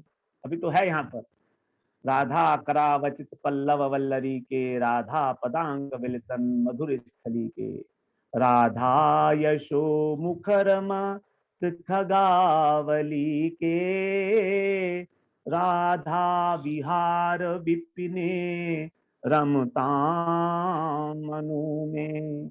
राधा करावचित पल्लव वल्लरी के, राधा रानी ने अपने हाथों से जिन पल्लवों को चुना है, लताओं के जिन पल्लों को, जिन पत्रों को जिन छुआ है वो, और राधा पदांक विलसन, और राधा जी के जो चरण कमल हैं जहां पर पड़े हैं, ऐसा स्थल वृंदावन। राधा यशो मुखर मत खगावली के, जहाँ के जो पक्षी हैं वो राधा जी का ही नाम गाते रहते हैं, राधा जी का, राधा जी का ही गान करते रहते हैं। डार डार अनुपात से राधे राधे हो, राधा विहार विपिने रमताम मनु में। इस प्रकार का जो राधा रानी का विहार स्थल है वृंदावन, तो उसी में जाकर रमण कर, इस प्रकार से कह रहे हैं। और वृंदावन अष्टक के अंदर जो है विश्वनाथ चक्रवर्ती ठाकुर, वो कहते हैं, न योग सिद्धि न ममास्तु मोक्षो वैकुंठ लोके पिन पार्षदत्वम, प्रेमापि न स्यात् इति चेतनां तु ममास्तु वृंदावने वास। मुझे योग की सिद्धि नहीं चाहिए, मुझे वैकुंठ नहीं चाहिए, मुझे मोक्ष नहीं चाहिए, मुझे पार्षद भी नहीं बनना भगवान का वैकुंठ धाम के अंदर। प्रेमापि न स्यात् इति चेतराम तु, और जो प्रेम है मुझे उसकी भी आवश्यकता नहीं है। वृंदावन में प्रेम की ही तो वैल्यू है, तो जो भगवत विषयक विशाल प्रेम है वो भी मेरे हृदय के अंदर ना आए। ममास्तु वृंदावन ये वास, लेकिन मुझे वृंदावन में वास जरूर मिले, केवल वृंदावन में। ताणम जनुर्यत्र विधिर्ययाचे, सदभक्त चूड़ामणि उद्धवोपि, वीक्षेव माधुर्य धुराम तदस्मिन् ममास्तु वृंदावने वास। कहते हैं कि जो ब्रह्मा जी हैं वे यहाँ पर जन्म लेने की इच्छा करते हैं, एक तृण के रूप में, एक तृण घास फूस के रूप में, और जो सदभक्त हैं, चूड़ामणि हैं, भगवान के प्रेमातुर भक्त हैं, सर्वश्रेष्ठ भक्त उद्धव जी, वो भी इसी प्रकार की याचना करते हैं। क्यों करते हैं? दीक्षेय माधुर्य धुरान तजस्विन, क्योंकि वृंदावन जो है ये माधुर्य की धुरी है। माधुर्य की धुरी, कृष्ण की जो माधुर्य है वो यहीं पर ही पराकाष्ठा को प्राप्त हुआ है। तो माधुर्य धुराम, उस माधुर्य की धुरी को देखकर ये इस प्रकार की आशा करते हैं दोनों, और कहते हैं अनाराध्य राधा पदाम्बोज रेणुम अनाश्रित्य वृंदाटवीं तत्पदांकम असंभाष्य तद्भाव गंभीर चित्तान कुतः श्याम सिंधु रसस्यावगाह। यदि तुम्हें श्याम सुंदर के रस में अवगाहन करना है, जो श्याम सुंदर का समुद्र है, श्याम सिंधु, उसमें अवगाहन करना है उस रस में, तो अनाराध्य राधा पदाम्बोज रेणु, राधा रानी के चरण कमल की जो रेणु है, चरण रज है, यदि तुमने उसकी आराधना नहीं की तो कैसे होगा अवगाहन? कुछ भी नहीं किया। अनाश्रित्य वृंदा टविम तत्पदांकम, और यदि तुमने वृंदावन का आश्रय नहीं लिया जहां पर उनके चरण अंकित हैं, तो फिर कैसे होगा? अनाश्रित्य, चलो ठीक है, तुम यहाँ की चरण रज भी नहीं प्राप्त कर सकते, राधा रानी की चरण रज हमें कहाँ मिलेगी, ठीक है, समझ गए। वृंदावन का आश्रय भी नहीं मिलता है, वो भी ठीक है, बहुत सारे लोग हैं जो वृंदावन नहीं आ सकते, क्या करें? असंभाष्य तद्भाव गंभीर चित्तान, ये तो कर सकते हैं ना, असंभाष्य तद्भाव गंभीर। जो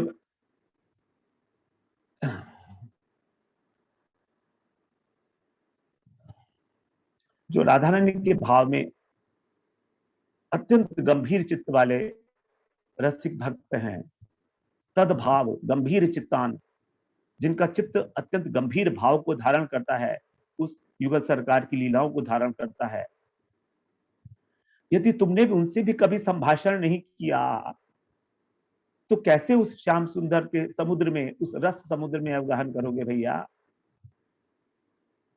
ठीक है, हम समझ गए तुमको राधा रानी की चरण रज नहीं मिल सकती है, तुम वृंदावन नहीं आ सकते हो, लेकिन रसिक जनों का संग तो कर सकते हो, उनके साथ चर्चा तो कर सकते हो। असंभाष्य तद्भाव गंभीर चित्तान, क्योंकि वो राधा रानी के ही प्रेम समुद्र में निमज्जित रहते हैं, तद्भाव, उन्हीं के भाव में निमज्जित रहते हैं, अत्यंत गंभीर रूप से उनका चित्त जो है, तो उस चित्त से उन्हीं की चर्चा होगी, उन्हीं के माधुर्य का प्रकाशन होगा, और वही हमारे हृदय के अंदर संचरित होकर हमको कृष्ण प्रेम की प्राप्ति कराएगा। असंभाष्य, यदि हम उससे चर्चा भी नहीं करेंगे, उससे बात नहीं करेंगे, उनकी उनका उनका हम लोग कोई उनका संपर्क नहीं होगा, श्रवण नहीं करेंगे, कीर्तन नहीं करेंगे, असंभाष्य, तब कैसे होगा? कुतः श्याम सिंधु रसस्यावगाह, नहीं होगा, फिर कुछ नहीं होगा। तो वृंदावन के लिए इतना बहुत है। अभी आगे वृंदावन के कुछ श्लोक जो हैं वो ऐसे हैं, दोहे, कहते हैं वृंदावन में जो कबहू भजन कछु नहीं होए, ठीक है, मत करो भजन वृंदावन में आके। वृंदावन में जो कबहू भजन कछु नहीं होए, रज तो उड़ी लगे तनही पीवे जमुना तो, कम से कम वृंदावन की रज तो मिलेगी, यमुना जी का जल तो मिलेगा पीने के लिए। वृंदा विपिन प्रभाव सुनी अपनों ही गुण दे, कि भैया वृंदावन का प्रभाव सुनो तो क्या है, अपनों ही गुण दे, तो अपना गुण तो आपको दे देगा। कैसे? जैसे बालक मलिन को मात गोद भर ले, जैसे बच्चा कितना ही गंदा हो लेकिन माँ उसको, अपने बेटे को गोदी में उठा लेती है, ऐसे ही वृंदावन हमको आश्रय देता है, अपनी गोदी में रख लेता है और अपने गुण प्रोवाइड करता है। वृंदावन का गुण क्या है? भगवान का स्वरूप, भगवान का प्रेम, भगवान का प्रेम ही है सब कुछ। बसी के वृंदा विपिन में ऐसी मन में राख, प्राण तजो वन ना तजो कहो बात को लाख, कोई लाखों बात करता रहे, प्राण तजेंगे लेकिन वृंदावन नहीं छोड़ेंगे, ऐसी मन में सोच के वृंदावन में वास करना चाहिए। खंड खंड वह जाय तन, अंग अंग शत्रु टूट। वृंदावन है छोड़िए, छाड़ी वो है बड़ चूक। हमारा चाहे शरीर खंड खंड हो जाए, 100 टुकड़े हो जाए एक एक अंग के, तो भी वृंदावन को नहीं छोड़ना है। वास कर के वृंदा विपिन में, इतनो बड़ो सयान। जुगल चरण के भजन बिना, निमिष न दीजे जान। अगर वृंदावन में वास करना है तो भाई यही सयानापन यही होगा आपका, अभीष्ट यही होगा कि युगल चरण के भजन के बिना एक क्षण भी ना जाए। यहाँ निरंतर कृष्ण का भजन करना है। क्यों करना है? सहज विराजत एक रस, वृंदावन निज धाम। ललितादिक सखियन सहित, क्रीडत श्यामा श्याम। यहाँ भगवान अपनी सखियों के साथ नित्य क्रीड़ा करते हैं, इसीलिए ये भगवान का निज धाम है। यहाँ पर वो नित्य विराजमान रहते हैं, इसलिए वृंदावन को छोड़कर कहीं नहीं जाना है। अगला प्रभु जी नेक्स्ट। वृंदावन से श्रेष्ठ और भी है कुछ, अभी 2 चीजें उनकी भी चर्चा करनी है, 10 मिनट है हमारे पास। गोवर्धन की श्रेष्ठता यहाँ पर कह रहे हैं कि गोवर्धन में सुरपतिकृत दीर्घ द्रोह तो गोष्ठ रक्षाम। सुरपतिकृत दीर्घ द्रोह तो गोष्ठ रक्षाम। तव नवग्रह रूपस्यांतरे कुर्वतेव। अगबक रिपुणोच्चैर दत्तमान द्रुतम में, निज निकट निवासम देहि गोवर्धनत्वम। सुरपति जो इंद्र थे, उन्होंने बड़ा दीर्घ द्रोह किया था ब्रजवासियों से, जब उन्होंने उनको यज्ञ नहीं किया उनके लिए तो, और बारिश कर दी। सामर्थक मेघ को बुलाकर प्रलयकालीन हाथी की सूंड के बराबर बारिश कर रहे हैं यहाँ पर। तब क्या किया था आपने? उसकी रक्षा करने के लिए गोष्ठ रक्षाम। तब नव रूप ग्रह रूपा से उनके लिए नया घर बना दिया। इसी को गोवर्धन को ही आपने एक घर के रूप में बना दिया, इसको बदल दिया। पूर्वते ही वह ऐसे आप जो कैसे हैं, अघबक रिपु, अघासुर और बकासुर के शत्रु, उनको मारने वाले कृष्ण, आपने उस गोवर्धन को अपने उंगली पर उठाकर विशेष सम्मान दिया। दत्त मानव, उनको सम्मान किया है। तो सम्मान किया तो क्या, गोवर्धन का तो किया, लेकिन आपका एक स्वभाव है, कृष्ण का एक स्वभाव है, सबसे इंपॉर्टेंट स्वभाव है कि आपके द्वारा जो व्यक्ति सम्मानित किया जाता है, कृष्ण के द्वारा जो व्यक्ति सम्मानित होता है, कृष्ण उसके निकट जो निवास करते हैं उनके ऊपर भी कृपा करते हैं। कृष्ण के द्वारा जिसको सम्मान दिया जाता है, तो कृष्ण ने गोवर्धन को सम्मान दिया, तो ऐसे सम्मान करने वाले गोवर्धन के निकट यदि मैं वास करूंगा तो मुझे विश्वास है कि आपकी कृपा मुझे मिलेगी। इसलिए निज निकट निवासम देहि गोवर्धनत्वम, तुम मुझे गोवर्धन के निकट निवास दे दो। द्रुतम, तुरंत। हंताय अद्रिर्बला हरिदास वरियो, यद राम कृष्ण चरण स्पर्श प्रमोद। मानम तनोति सहगो गणयोस्तयोर्यत्, पानीय सूयवस कंदर कंद मूलई। ये गोवर्धन है कौन? गोपियां कह रही हैं वेणुगीत में कि अरे अबला, अरे सखी, देख तो ये अद्री का मतलब पहाड़, पर्वत। हंताय, कितना बड़ा सौभाग्य है इस पर्वत का। क्या कि हरिदास वर्य है, सर्वश्रेष्ठ हरिदास, मतलब भगवान का भक्त है। 3 हरिदास बताए गए हैं शास्त्रों में, एक तो गोवर्धन जो सर्वश्रेष्ठ हैं, उसके बाद उद्धव जी और युधिष्ठिर महाराज। तो इन 3 हरिदास का जो है वर्णन आता है। तो गोवर्धन वर्य है, मतलब सबसे श्रेष्ठ हैं। ऐसे ये गोवर्धन यद राम कृष्ण चरण स्पर्श प्रमोद, इन्होंने राम और कृष्ण, बलराम जी के और कृष्ण के चरणों का स्पर्श कर किया है, इसलिए बड़े आनंदित हो रहे हैं, प्रमोद कर रहे हैं, बड़े आनंदित हैं। मानम तनोति, इनके भाग्य की सराहना क्या करें। क्यों? क्योंकि ये तो भगवान जब यहाँ पर आते हैं गाय के साथ, गोपों के साथ, तो उनकी सेवा करते हैं। गाय को ये लोग हरी हरी घास देते हैं खाने के लिए, स्नान करने के लिए और उसके लिए पीने के लिए पानी देते हैं झरनों का, और विश्राम करने के लिए अलग अलग कंदराएं बनी हुई हैं, छोटी छोटी गुफाएं हैं जिसमें विश्राम किया जा सकता है, और खाने के लिए कंदमूल फल देते हैं। तो इसकी क्या महिमा कहें।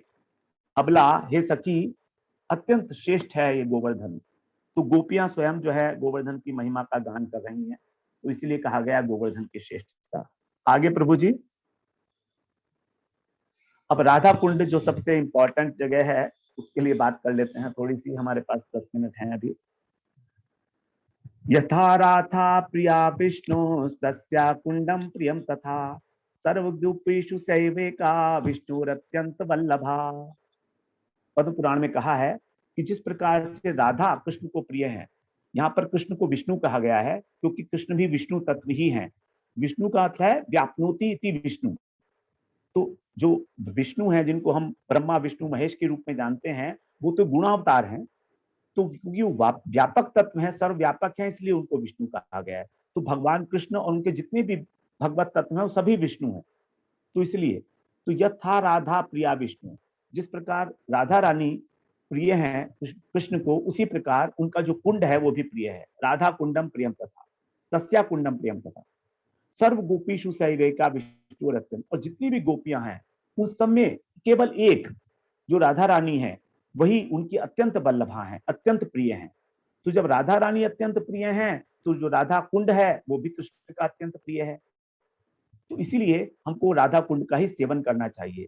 और राधा कुंड का सेवन करने के लिए राधा कुंडाष्टक है, उसके अंदर 8 श्लोक है। तो उस एक श्लोक हमने यहाँ पर उसमें से लिया हुआ है। अपि जन ये कश्चित् यस्य सेवा प्रसादई प्रणय सुरलता स्यात् तस्य गोष्ठेन्द्र सूनो सपदि किल मदीशा दास्य पुष्प प्रशस्या तदति सुरभिराधा कुंड में वाशयों में। राधा कुंड कैसा है? परम मनोहर, सुरभि, सुरभि का मतलब सुगंधित। तो जो राधा कुंड है परम सुगंधित, परम मनोहर, वही मेरा आश्रय बन जाए। क्यों?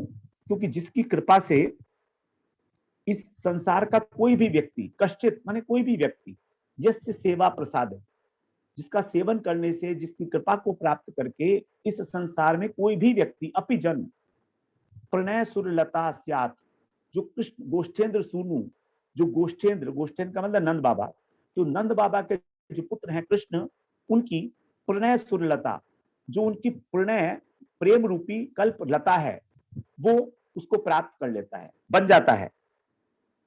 तो कृष्ण, जब राधा कुंड का हम सेवन करते हैं तो हम कृष्ण की प्रेम रूपी कल्प लता बन जाते हैं। और इस कल्प लता के ऊपर धीरे धीरे जब भजन किया जाता है भगवान का, राधा कृष्ण युगल सरकार का, तो यही लता जो है, यही लता सपदि माने तुरंत ही, निश्चित रूप से, किल माने निश्चित रूप से, मदीशा माने मेरी जो ईशा है, अर्थात मेरी जो स्वामिनी है राधा रानी, उनकी दास्य पुष्प प्रशस्या, इसमें राधा रानी का जो दास्य भाव है उसका पुष्प जो है इसके अंदर आ जाता है, अंकुर इसके अंदर जो खिल जाता है। प्रशस्या माने प्रशंसनीय हो जाता है। तो जो लता है, ये लता ही धीरे धीरे उस पुष्प को धारण करती है। और ये पुष्प क्या है? यही है राधा दास्यम, मदीशा दास्य पुष्प प्रशस्या, जो अत्यंत प्रशंसनीय है। तो जितने भी प्रयोजन इस जगत में हो सकते हैं, उन सबके अंदर सबसे अधिक प्रशंसनीय प्रयोजन है हमारा श्री राधा रानी के प्रति दास्य भाव। इसको कहा गया है कि पुष्प है और अत्यंत प्रशंसनीय पुष्प है। और पुष्प लगता है लता पर, और लता हमको मिलेगी कब? जब कृष्ण प्रेम की प्राप्ति होगी। कृष्ण कल्प वृक्ष रूपी जो प्रेम है उसकी, कल्प वृक्ष नहीं कल्प लता, तो कृष्ण रूपी कल्प लता, कृष्ण प्रेम की कल्प लता के ऊपर ही ये राधा दास्यम जो है, इस प्रकार का पुष्प जो है प्रफुल्लित होगा। और वो कैसे होगा? यस्य सेवा प्रसाद, राधा कुंड की कृपा प्राप्त करके। तो इसलिए राधा कुंड का ही हमें सेवन करना चाहिए। राधा कुंड के सेवन के लिए बड़ी इंपॉर्टेंट बात बताई गई है ये। तो इस प्रकार से राधा कुंड की सर्वश्रेष्ठता है। अब हम जल्दी से ही 10 अपराध भी डिस्कस कर लें, क्योंकि बातें तो बहुत हो गई हैं धाम में रहने की, लेकिन धाम में रहते हुए हम जो गड़बड़ करते हैं वो भी तो हमें ध्यान में रखनी पड़ेंगी। तो नंबर 1, जो श्री धाम प्रदर्शनकारी गुरु हैं और साधु हैं उनकी अवज्ञा नहीं करना। अर्थात उन्होंने, जिन्होंने हमें राधा कुंड, जिन्होंने हमें वृंदावन धाम की महिमा का ज्ञान कराया है, जिन्होंने हमें इस प्रकार की प्रेरणा दी है हमारे गुरु ने कि हमको वृंदावन का ध्यान करना है, हमें वृंदावन का आश्रय लेना है, उसकी अवज्ञा नहीं करनी है। चाहे गुरु हो और चाहे कोई साधु हो, कोई वैष्णव हो। श्री धाम को अनित्य समझना। ये जो वृंदावन धाम है हमारा अनित्य है, प्रलय में नष्ट नहीं होता। बिल्कुल इस बात को पक्की तौर से मान लेना है हमको। चाहे सारा संसार विलीन हो जाए इस प्रलय में, लेकिन ये वृंदावन धाम पूरा ब्रह्मलोक तक खत्म हो जाएगा, लेकिन वृंदावन धाम वही रहता है। धामवासी और परिक्रमा करने वाले जो भक्त हैं, उनके प्रति कभी हिंसा की बुद्धि ना आए, कि उनको कष्ट देने का विचार ना उठे। जो धाम में रहते हैं और जो यहाँ परिक्रमा करने के लिए लोग आते हैं, वृंदावन की भी परिक्रमा की जाती है। वृंदावन की परिक्रमा 5 कोस की है। 5 कोस का मतलब वो 15 नहीं, इतना तो नहीं है, 10-11 किलोमीटर के लगभग पड़ती है। 5 कोस की बताई जाती है वैसे, लेकिन है नहीं इतनी, है अभी 12 किलोमीटर के लगभग की। और जो गोवर्धन की परिक्रमा है वो 21 किलोमीटर की है। 2 परिक्रमाएं हैं उसमें, एक छोटी और बड़ी। 12 किलोमीटर की एक है और 9 किलोमीटर की एक है। तो ऐसा भी कर सकते हैं कि एक बार में 12 किलोमीटर कर लिया, दूसरे दिन 9 किलोमीटर कर लिया। तो ऐसे जो परिक्रमा करने वाले भक्त हैं, उनके प्रति जाति बुद्धि कि ये ब्राह्मण है, क्षत्रिय है, ये शूद्र है, ऐसी जाति बुद्धि नहीं करनी चाहिए। ये सब अपराध है वृंदावन के। वृंदावन इनको स्वीकार नहीं करेगा।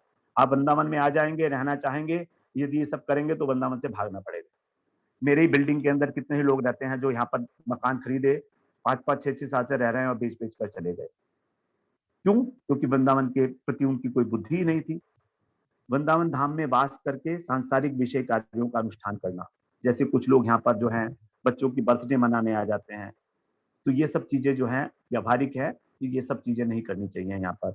अरे बड़े बड़ी पार्टीज करते हैं, शादियां करते हैं, ये सारे अनुष्ठान करना यहाँ पर सांसारिक कार्यों को, ये भी एक अपराध है जो बहुत होता है।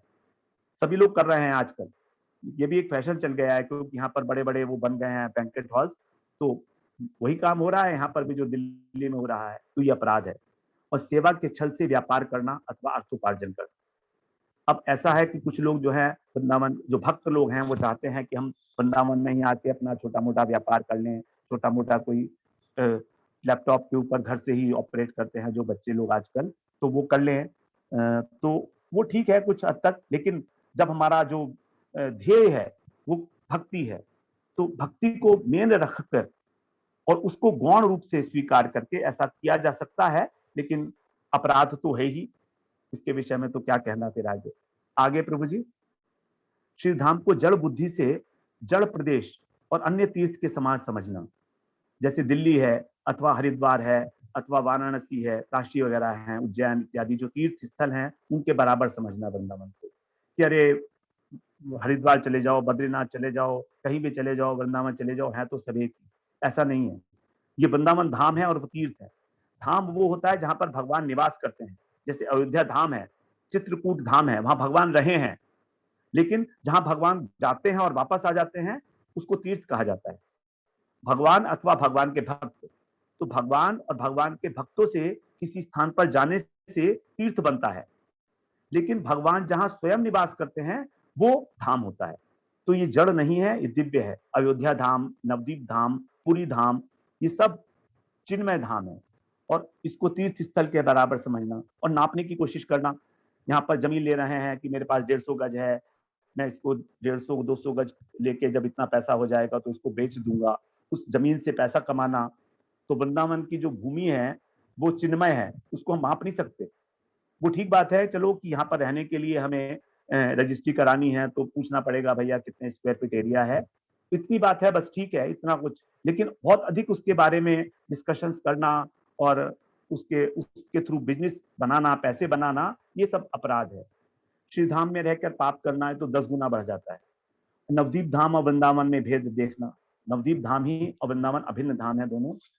फिर धाम का महत्व वर्णन करने वाले ग्रंथों की निंदा करना, कि बढ़ा चढ़ा कर लिख दिया होगा थोड़ा बहुत। और धाम के महात्म के प्रति अविश्वास, कि सब बढ़ा चढ़ा के बोला जा रहा है। अर्थवाद करना, अर्थवाद का मतलब होता है बढ़ा चढ़ा कर उसे काल्पनिक समझना, कि कहने के लिए कह दिया, ऐसा होता थोड़ी है। तो ये सारे अपराध हैं। अब धाम में निवास करने के लिए कृपा जो चाहिए वो चाहिए वृंदा देवी की। तो वृंदा देवी का वृंदाष्टक है, वृंदा देवी अष्टक, उसका एक श्लोक पढ़ के हम विश्राम लेंगे। रासाभिलाषो वसतेश्च वृंदा वने त्वदीशांग्रि सरोज सेवा लभ्या च पुंसाम कृपया तवैव वृंदे नुमस्ते चरणारविंदम वृंदे नुमस्ते चरणारविंदम वृंदे नुमस्ते चरणारविंदम। यहाँ कहते हैं कि हम आपके चरणों में साष्टांग प्रणाम करते हैं वृंदा देवी, तुलसी महारानी। क्यों? क्योंकि हमें रासलीला के दर्शन की अभिलाषा है। हम रासलीला दर्शन करना चाहते हैं, रासाभिलाषु। और वसतिष्ठ वृंदावने, हम वृंदावन में बसना चाहते हैं, वृंदावन वास चाहिए हमको। और क्या चाहिए हमको? पदी शांघ्रि सरोज सेवा, और जो तुम्हारे स्वामी हैं श्री राधा कृष्ण युगल सरकार, उनके चरणारविंद की सेवा। तो ये जो तीनों चीजें हैं, ये मनुष्यों को लभ्या च पुंसाम कृपाया तवैव, पुंसा माने मनुष्यों को तुम्हारी कृपा से प्राप्त होती हैं, और इसका कोई साधन नहीं है। तो वृंदावन में वास करना, राधा कृष्ण की सेवा करना और राधा कृष्ण का भजन करना, उसके बाद फिर रासलीला को दर्शन करना, ये सब वृंदा देवी की कृपा का ही फल है। तो इसलिए हमें तुलसी जी का हमें सत्कार करना चाहिए। 9 प्रकार से तुलसी जी की सेवा की जाती है। हम लोग यहाँ पर चर्चा कर आए हैं उपदेशामृत के ही एक तत्त कर्म प्रवर्तनात् के अंतर्गत 9 प्रकार से तुलसी जी की हमें सेवा करनी चाहिए। उन्हीं की कृपा से हमको वृंदावन धाम की प्राप्ति होती है। इस प्रकार हमने आज वृंदावन धाम की महिमा का ज्ञान किया। बड़ा सौभाग्य है, मैं बड़ा अपने को सौभाग्यशाली मान रहा हूँ कि हमें वृंदावन धाम का वर्णन करने का अवसर मिला है। वांछा कल्पतरुभ्यश्च कृपा सिंधुभ्यैव पतितानां पावनेभ्यो वैष्णवेभ्यो नमो नमः। हरे कृष्णा प्रभु जी। हरे कृष्णा प्रभु जी। अब किसी का कोई प्रश्न है तो पूछ सकते हैं। ये शेयर स्क्रीन में हटा देता हूँ, अभी बंद कर देता हूँ उसको।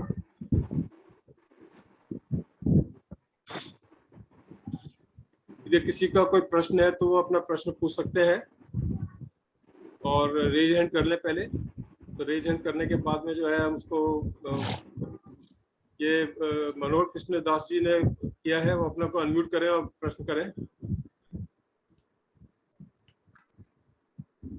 अपने को अनम्यूट करें आप पहले।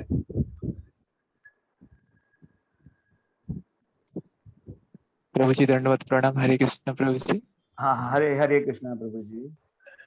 हाँ प्रभु जी, आप जो अभी भी जो बताए वृंदावन धाम में हम ऐसे सब करने से अपराध हो जाता है और वहीं से हम चले आते हैं, तो पूरी धाम में हम रहते हैं प्रभु जी, तो पूरी धाम में भी ऐसा करने से वो हमको भगा देंगे ना प्रभु जी? बिल्कुल ठीक वही बात है, सेम वृंदावन हो चाहे पूरी हो, एक ही बात है प्रभु जी। ये सब धाम अपराध तो हैं, 10 प्रभु धाम जी, अपराध। ये भक्ति विनोद ठाकुर ने बताए हैं हमको, ये 10 धाम तो अपराध हैं हम प्रभु जी। तो वहीं पर हमको कैसे रहना है प्रभु जी, क्या करना है प्रभु जी? वहीं पर तो ज्यादा अपराध होता है, हम किसी को तो नीचा करिए ना। दिखाते हैं हाँ, तो और नहीं कुछ करना है कुछ ना भी। प्रभु जी। तो यही बात तो कही जा रही है प्रभु जी। हमारी भक्ति में विघ्न कहाँ आ रहा है? यही तो आ रहा है। अनेक प्रकार के अपराध कर रहे हैं, माला तो खूब घुमाते हैं, लेकिन अपराध साथ साथ जम के करते हैं, तो कहाँ से भजन होगा? इस पर सोचना चाहिए प्रभु जी हमें कि अपराध किसी प्रकार से भी ना हो।